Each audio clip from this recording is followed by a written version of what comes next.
By early 1944, the Allies had achieved air superiority over Germany, and the bombing of the large German industrial cities occurred almost daily, the RAF by night and the United States Air Force by day.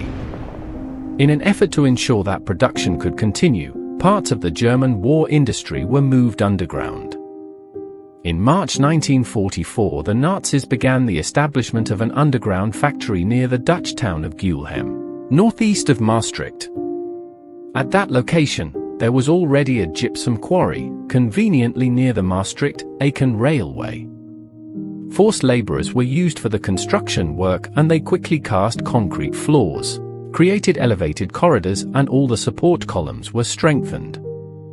Overall, 13,000 square meters of workshops were created, of which 9,200 square meters were underground. The workshop was for the overhaul and repair of BMW aircraft engines, and to ease the handling of these heavy engines, a narrow-gauge railway connection was laid to the main line, together with covered loading ramps for both trucks and trains. The workshop was in operation 24 hours a day until September 1944, when American troops liberated the entire area. All the plants established in existing mines were allocated code names for animals, and this facility was named Mulch or Salamander. The remains of the old covered loading ramps are today preserved as War Memorial Bronsdaelgroeve.